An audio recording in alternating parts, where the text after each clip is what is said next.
스트링 빌더라고 하는 애를 소개를 했어요. 이 스프링 빌더가 이제 문자열 자료를 병합하는데 최적화되어 있는 애예요. 그래서 스트링에다가 그냥 플러스 이퀄로 연산을 할 때보다 훨씬 프로그램이 효율이 좋아요. 그래서 문자를 병합할 때는 이 스트링 빌더를 통해서 쭉 이제 결합을 시킨 다음에 마지막에 문자열 변수 한번 이렇게 토해내게 하는 게 좋은 자바스러운 코딩이다. 파이썬이나 자바스크립트는 이런 거 없어요. 자바까지만 있어요. 보통 이제 여기까지가 보통 이제 직업훈련에서 이야기하는 그 설명 수준. 근데 제가 그 면접 기출문제 중에 스트링 클래스랑 스트링 빌더 클래스 차이를 물어보는 질문을 되게 많이 받거든요.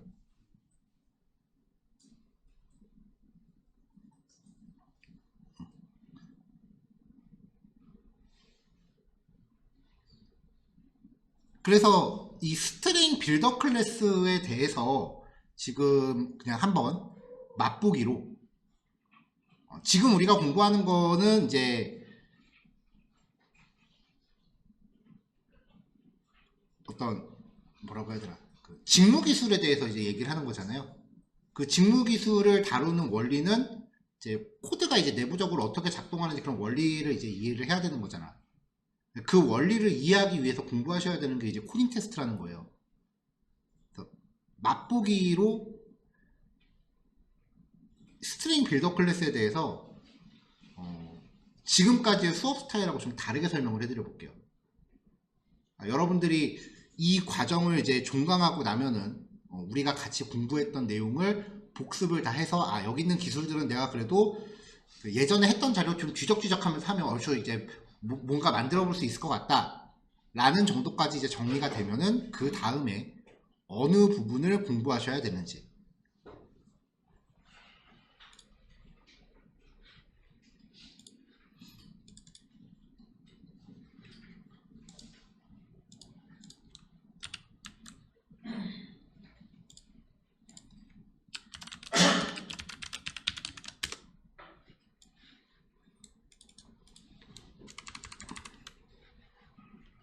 자, 자바 코드가 편할 테니까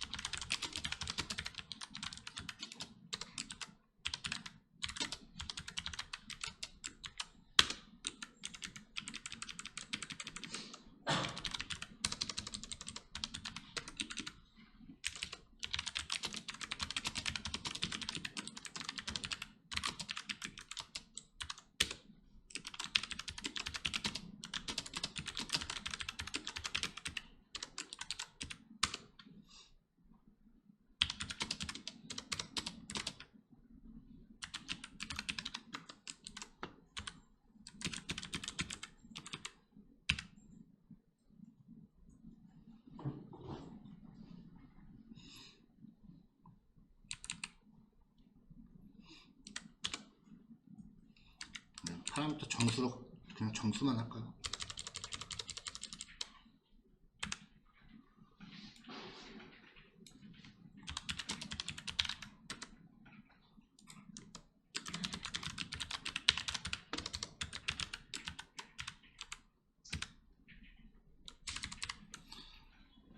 자, 자바 기본 코드 간만에 보죠.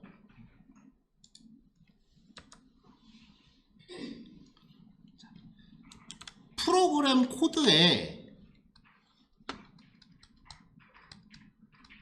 실행 효율을 따지는 방법이 복잡도라고 하는 개념이에요.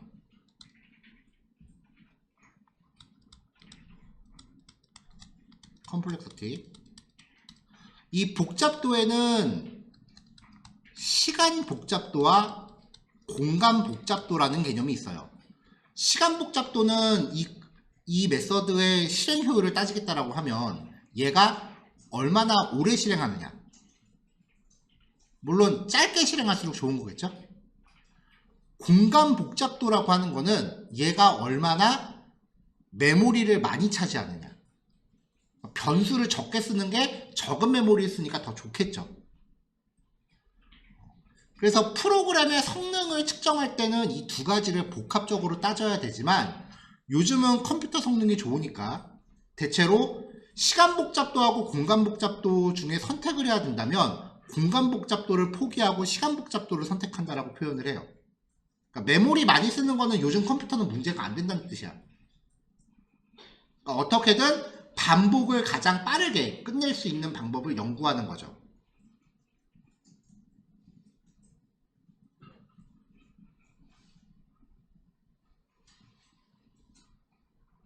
지금 우리는 프로그램 코드를 접하면은 그냥 얘는 얘를 호출하고 얘는 이런 결과를 만들고 그냥 흐름 따라가는 식으로 하잖아요. 이제 그런 것들은 이제 일반적인 그 실무 개발자들 역할인 거고 진짜로 이제 억대 연봉을 받으려면은 프로그램을 어떤 식으로 접근해야 되는지를 보여드릴게요. 자, 리턴 인풋 곱하기 10. 자, 이렇게 하면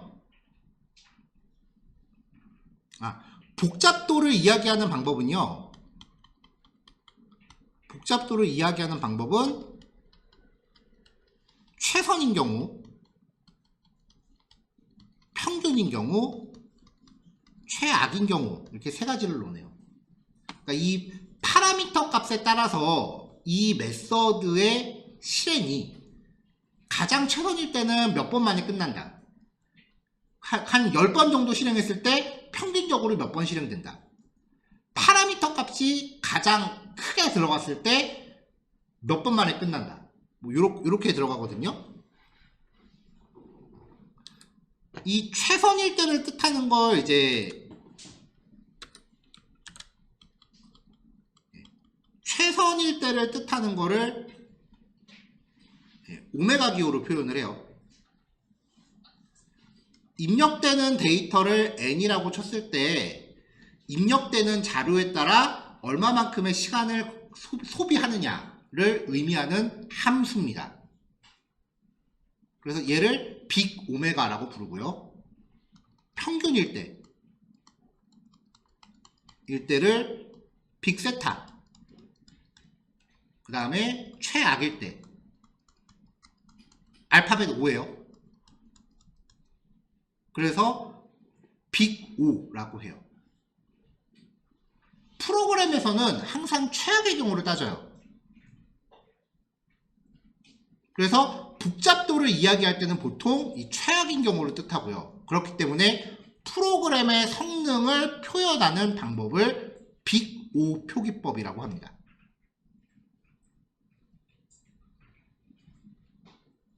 진짜 잘 들으세요. 이거 내가 장담하건데 이거 알려주는 학원 없어.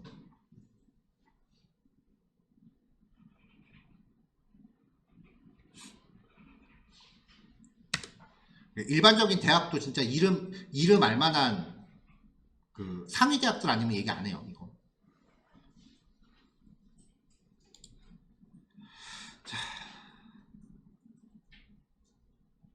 자, 그러면 이 솔루션이라고 하는 메서드를 볼게요. 얘는 입력되는 파라미터가 몇이건 간에 얘를 그러면 n으로 표기할게요. 입력되는 파라미터가 이 n 값이 얼마이건 간에 몇 번 실행해요. 입력되는 파라미터가 1이건 10이건 100이건 무조건 한 번 실행하죠. 그래서 얘를 5의 1이라고 표기를 해요. 이거를 상수 시간이라고 합니다.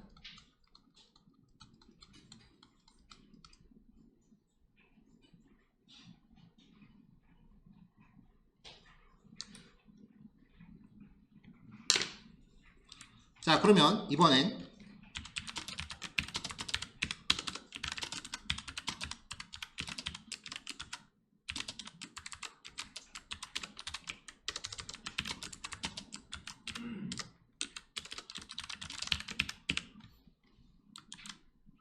자, 얘는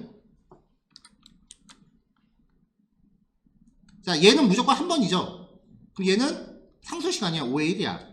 리턴도 무조건 한 번 하죠. 얘도 무조건 5의 1이야. 얘는 그쵸? n번 하는 거죠. 반복이니까. 얘는 5의 n으로 표기를 해요.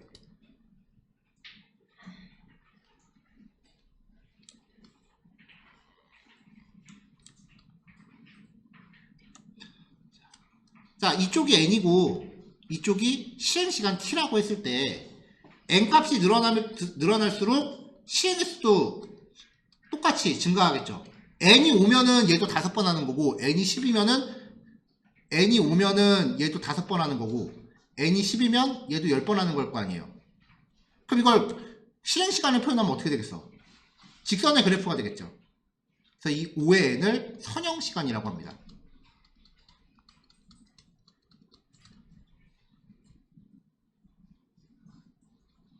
갑자기 수학 같으니까 지끈지끈하지?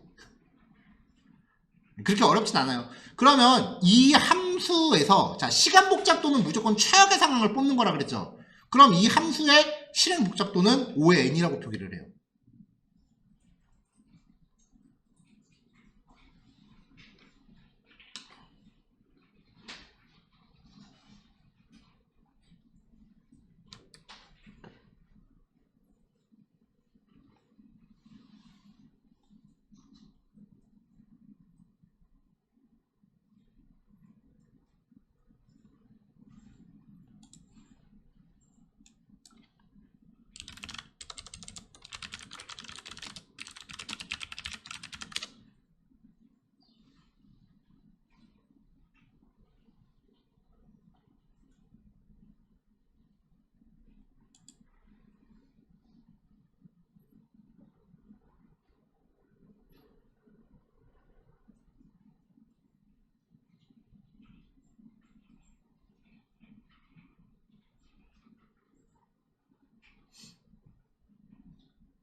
자 그러면 이제 요 문제를 실제로 이제 면접에서 그 코딩 테스트에서 이런 문제를 어떻게 내냐면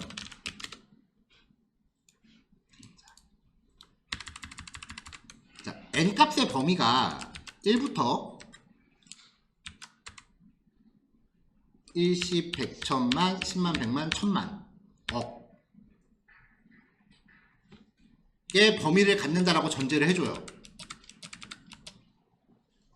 입력되는 값은 1부터 그 10억까지의 범위를 가질 수 있다. 자, 어떤 은행에서 입금되는 금액의 총합을 구하려고 하는데 이 금액은 한 번에 10억까지 입금을 할 수 있다. 이때 이 사람이 그 1년 동안 매달 입금한 금액의 총액을 구하시오. 라는 문제가 나온단 말이에요. 대신에 이제 문제 단서가 달아. 제한시간 0.5초.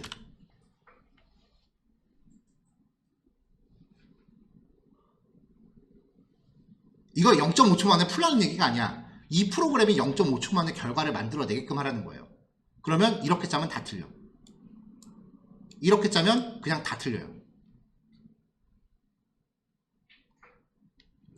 평균적으로 C나 C++ 같은 경우에 초당 10억 번의 연산을 할 수 있다고 알려져 있어요. 요즘 코딩 테스트 할 때 파이썬 되게 많이 택하거든? 파이썬 택하는 애들을 되게 불리한 게 파이썬은 초당 1억 번밖에 연산을 못해. 오지게 느려 파이썬 진짜.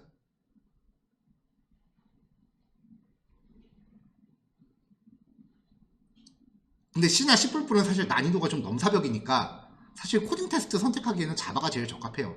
자바는 중간쯤 어디니까.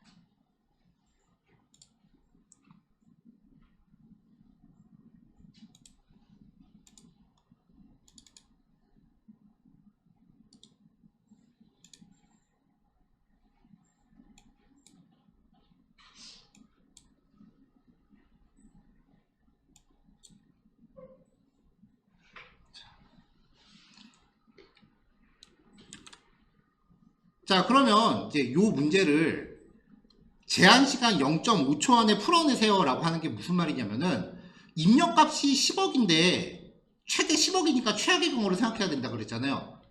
근데 얘가 제한시간이 0.5초야. 그러면 10억이 들어가면은 1초당 반복할 수 있는 최대 횟수가 10억이 맥시멈이야. C 10불 뿌리면. 잡으면 한 반 정도 돼요. 그러니까 1초에 5억 번을 연산할 수 있는 건데 10억이 들어오면은 1부터 10억까지 반복하면서 계속 합산을 해야 될 거 아니에요. 그걸 0.5초 안에 끝내래.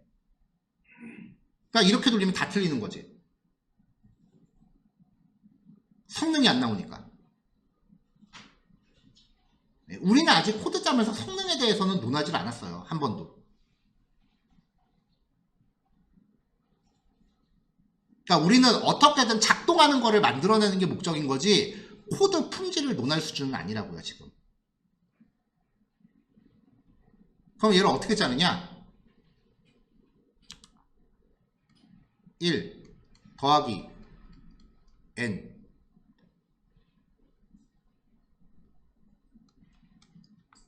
곱하기 2분의 n 1에서 10까지 총합 구하라고 하면은 1 더하기 10 곱하기 5 하면 됩니다.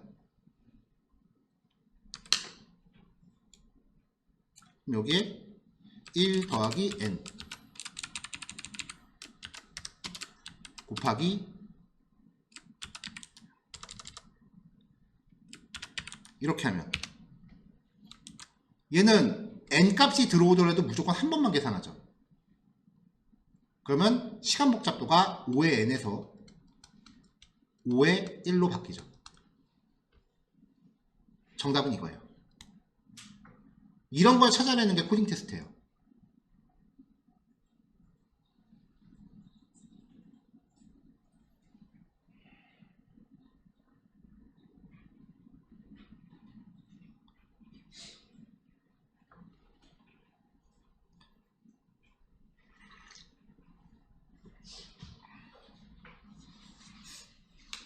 할만해요?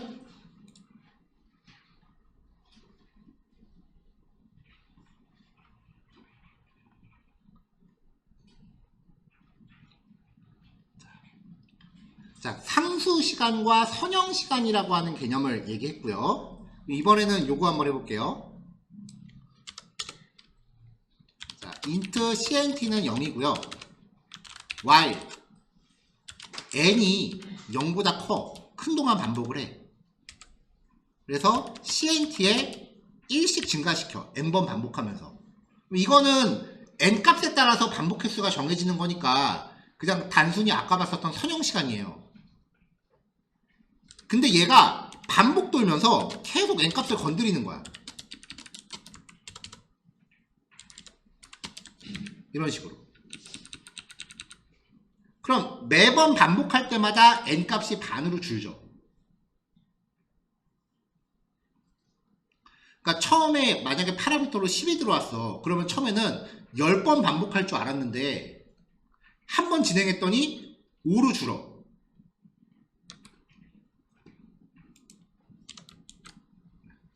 10번 반복할 줄 알았더니 범위가 5로 줄어요. 그 다음에 2로 줄어. 그 다음에 1로 줄어. 그 다음에 0으로 줄어요.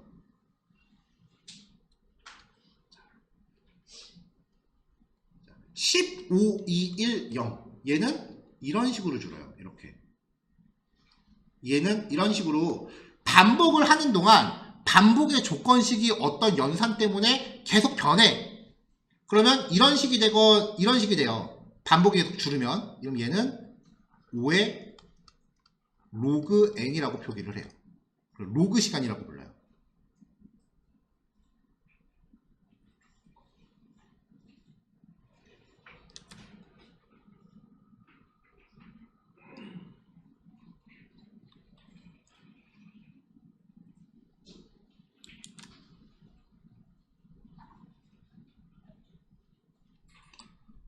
그 다음에 우리가 했었던 혹시 정렬 알고리즘 있죠? 정렬 알고리즘은 일단 반복을 2번씩 돌잖아요. 그쵸? 배열이 이렇게 있었다라고 치면 일단 기본적으로 여기 끝에까지 다 탐색을 하는 걸 전제로 해요. 그래서 i 값이 하나 증가할 때마다 다음 거부터 끝까지, 또 i가 증가하면 그 다음부터 끝까지, 또 증가하면 그 다음부터 끝까지, 그 다음부터 끝까지. 안쪽의 반복문만 보면은 반복 회차가 점점 줄죠. 그럼 얘는 로그의 n인데 이거를 순차적으로 반복하는 반복문이 한번 감싸고 있단 말이야. 그래서 얘는 n 로그 n이라고 표기를 해요. 일반적인 정렬 알고리즘들이 n 로그 n이고요.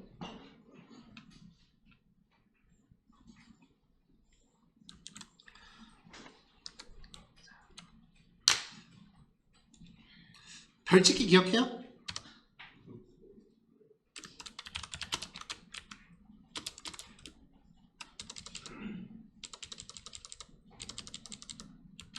포 int i는 0부터 i가 n보다 작은 동안 i 플러스 플러스. 포 int j는 0부터 j는 i 플러스 1 j 플러스 플러스.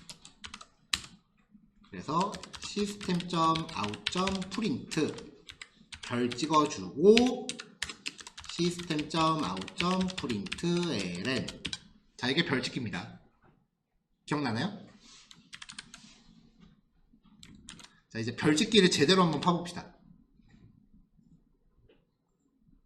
자, 파라미터가 5가 들어갔어요. 그러면 i의 병리량은 0부터 4까지죠.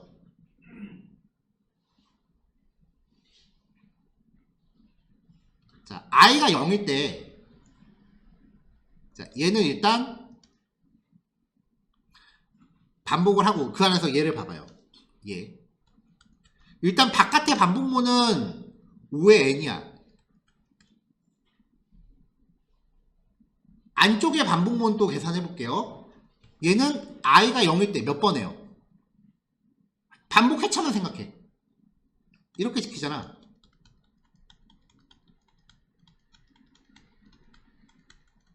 그렇죠? 안쪽에 반복문이 관여하는 거는 한 줄당 몇 개씩 출력하는 거죠. i가 0일 때 한 번 하잖아. i가 1일 때는 2번 하죠. 3일 때는 3번 하죠. 4일 때는, 자, 그러면 i가 n일 때는 n번 하죠. 자, 식 정리하세요. 2분의 n 플러스 1. 자, 푸세요. 2분의 n제곱 플러스 n이죠. 자, 시간 복잡도를 계산할 때, 자, 이거 다시 계산하면은 n제곱 플러스 n 곱하기 2분의 1이죠. 시간 복잡도를 계산할 때는 상수로 구성된 개수는 무시합니다. 그래서 개수는 무시해요. 그리고 n제곱과 n이 있을 때 최악의 경우로 꼽는다 그랬죠? 그럼 n제곱이에요. 시간 복잡도는 유사도를 계산하는 거지 정확한 값을 뽑는 게 아니에요. 그래서 안쪽의 시간 복잡도는 5의 n제곱이에요. 원래 별짓기는 이렇게 공부해야 돼요.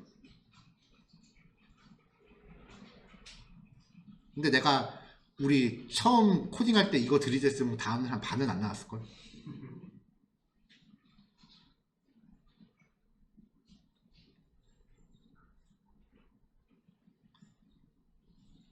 그리고 이제 반복이 또 심해지면은 n의 세제곱이 될 거고 4제곱이 될 거고 그렇게 되겠죠. 자, 그럼 보통 제곱부터는 그래프가 2차 함수잖아요. 그러니까 실행 시간이 이렇게 기하급수적으로 늘어나기 시작하겠죠. 이런 것들을 다 모아놓으면 이걸 이제 그래프로 다 표현을 하면은 이게 알고리즘 유형에 따른 시간 복잡도 그래프 실행 시간이에요. 선형 시간이 가장 빠르고요. y축이 타임이에요. 그 다음에 로그 n, 그 다음에 선형 시간 n 로그 n. 여기 그러니까 5의 n이랑 n 로그 n까지는 일반적인 알고리즘 속도인데 이제 제곱이 들어가기 시작하면은 되게 느려지는 거지. 그래서 대부분의 그 코딩 테스트 문제들은 일반적으로 생각했을 때 이렇게 계산할 수밖에 없는 것들. 대부분 우리 연습 문제가 이렇게 풀었어요. 반복문 무조건 이중으로 돌렸어. 왜냐면 배열이랑 반복문에 익숙해지려면 거의 이렇게 들어가. 이런 애들을 어떻게든 이렇게 뽑아내라. 라는 게 대부분의 코딩 테스트 요구사항들이에요. 그럼 이제 아까 합계 구했던 거 있죠? 그런 식으로 수식을 만들어내는 경우가 많아요. 그러니까 어떤 문제를 해결하기 위해서 수식을 뽑아내는 그 도출되는 수식을 점화식이라고 해요. 그 점화식을 찾아내는 게 대부분 코딩 테스트의 목적이에요. 여러분들한테 그 점화식에 대해서 소개해드렸던 게 피보나치 수열 문제. 피보나치 수열이 가장 대표적인 점화식이에요. 그 다음이 이제 하노이의 탑이라고 하는 문제고.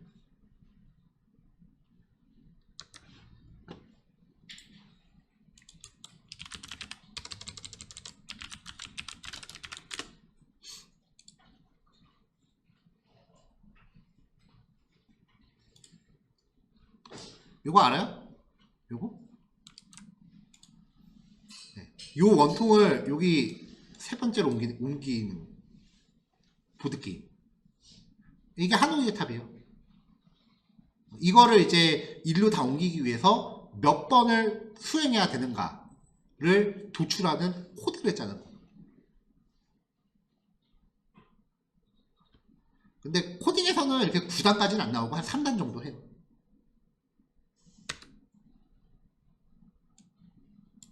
여기 있는 하노이의 탑 알고리즘이라고 해서 이거 전공하신 분들은 학교에서 아마 이거 했을걸?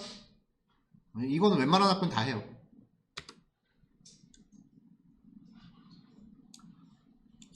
나도 학교 다닐 때 이거 못 풀었어.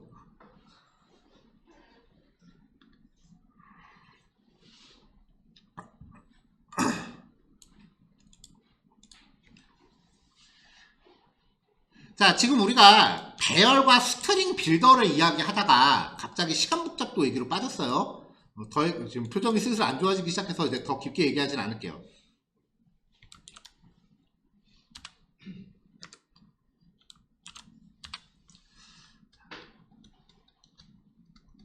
배열이라고 하는 자료 구조는요, int k는 new int o 이런 식으로 만들죠. 그러니까 이렇게 하나 둘 셋 넷 이렇게 만들어진다고요. 배열의 특징은 사이즈가 불변이라는 거야. 자, 내가 이 자리에 있는 데이터를 출력하고 싶어. 그러면 그냥 K의 1번째라고 출력하면 되죠. 그래서 얘는 저장되어 있는 값을 꺼내서 쓸 때는 시간 복잡도가 5의 1이에요. 근데 내가 여기 중간에 뭔가 하나를 삽입하거나 아니면 중간에 뭔가를 지워버리거나 끝에다가 뭔가 추가하고 싶어. 지금 우리가 문자열 처리, 문자열도 글자들의 배열이라고 했었어요. 그러니까 배열 뒤에다가 플러스 이퀄로 한 글자 추가할 때 길이가 불변이라 그랬죠. 그러면 실제로 우리가 스트링 변수 K는 문자 이렇게 해놓고 K 플러스 이퀄 A 이렇게 글자를 추가하라 그러면 얘는 어떻게 하느냐. 기존 배열이 이렇게 있었는데 한 글자 추가하래네. 그러면은 기존 배열의 길이보다 1 큰 새로운 배열을 만들어요. 둘, 셋, 넷, 다섯. 네. 새로운 배열 하나 만들어. 그래서 여기 있는 거를 하나씩 반복하면서 이렇게 다 옮겨 넣어요.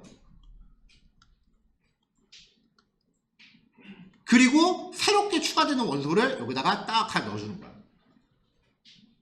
플러스 한 번 할 때마다 새로운 배열을 만들면서 계속해서 넣는 거예요.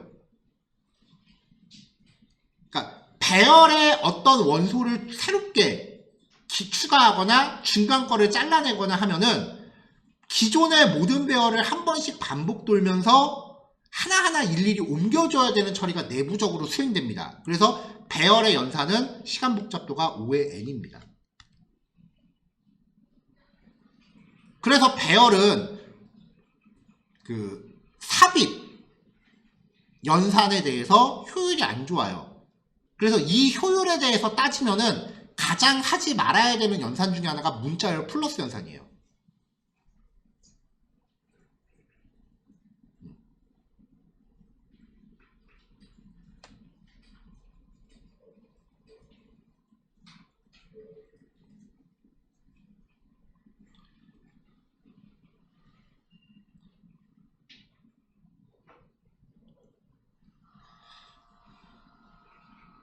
자, 배열의 단점에 대해서 얘기했어요. 저장되어 있는 거를 바로 액세스할 때는 상수 시간이라서 겁나 빠르지만 배열의 원소를 삽입하거나 삭제하거나 정렬 같은 거 할 때는 5의 n 시간 복잡도를 갖기 때문에 효율이 떨어진다. 이게 배열의 단점이야.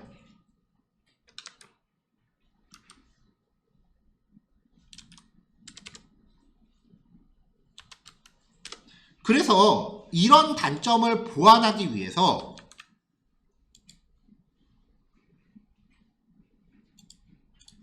이런 자료 구조가 나왔는데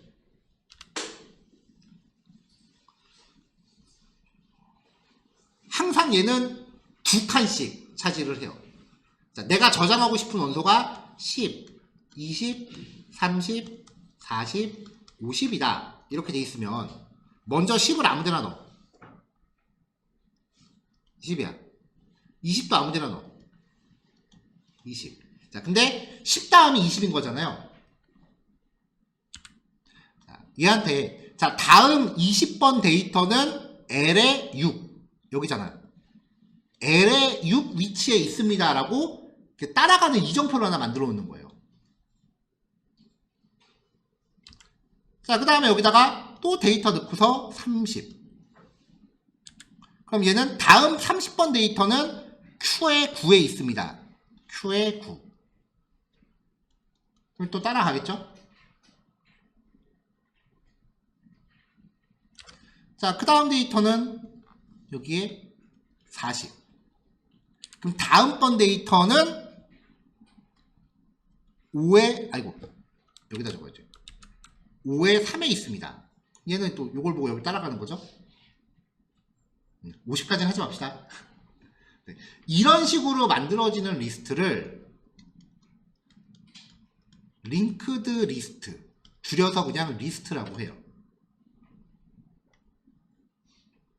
그럼 얘는 중간에 뭔가 삽입하고 싶다. 내지는 끝에다 뭔가 추가하고 싶다. 우리가 지금 문자열 플러스 이퀄 연산을 보던 중이니까 뒤에다가 50이라는 데이터를 추가하고 싶다고 해보자고요.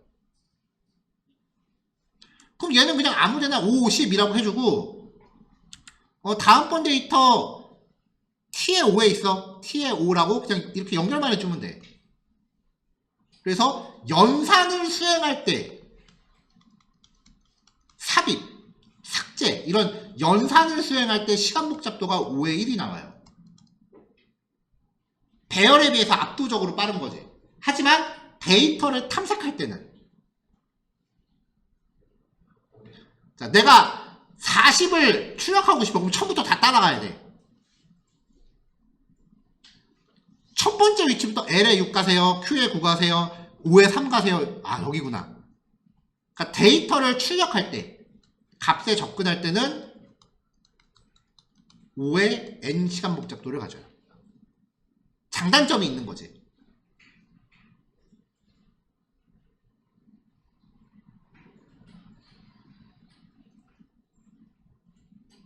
그리고 이 링크드 리스트의 특징은요. 꼬랑지만 연결해주면 되니까 특징이 사이즈가 무제한이에요. 사이즈 무제한.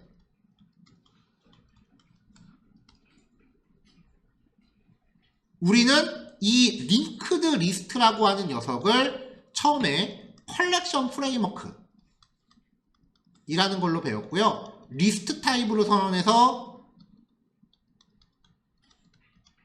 링크드 리스트라고 요즘 열심히 선언하고 있죠. 걔가 얘예요.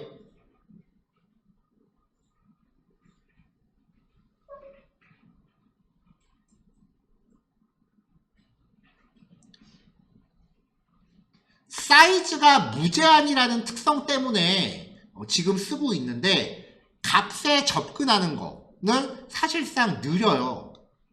그래서 지금 우리가 하고 있는 거를 사실 그 코드 알고리즘으로 처리한다라고 하면은 알고리즘적으로 접근한다고 배열로 처리하는 게 맞아 사실은. 중간에 삽입이나 추가 같은 거 할 일이 없다면. 보통 알고리즘 배울 때 1단원에서 시간 복잡도 얘기하고 2단원에서 자료 구조라고 이야기하는데 이 자료 구조에 대해서 논할 때는 배열과 리스트의 차이를 물어봅니다. 이 차이를 이해하고 있는지.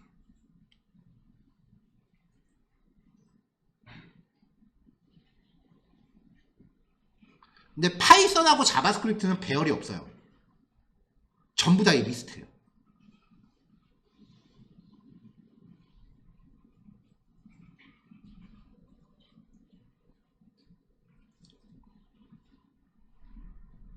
자, 오늘 소개해드린 스트링 빌더 클래스가 랜덤으로 글자를 뽑아서 계속 누적을 하잖아요.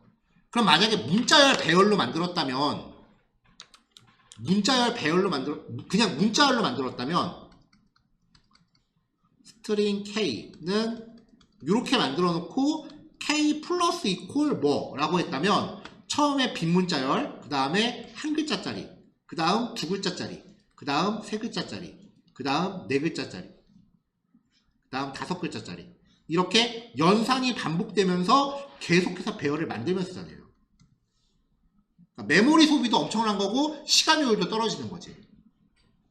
그래서 이렇게 계속해서 누적 합산할 때는 기본 데이터 타입은 상관없는데 배열이나 문자열 같은 애들은 리스트 계열을 쓰는 게 좋은데 스트링 빌더가 문자열 결합을 위해 쓰이는 링크드 리스트 계열의 자료 구조예요.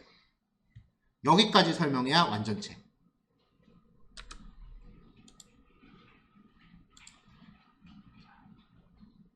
자, 그래서 이제 utilhelper에서 스트링 빌더를 사용해서 랜덤 범위로 배열 원소 하나 뽑아낸 다음에 걔를 스트링 빌더에다 계속 어펜드 시키고요. 마지막에 문자열로 뽑아냈습니다. 자, 여기까지가 이제 utilhelper입니다.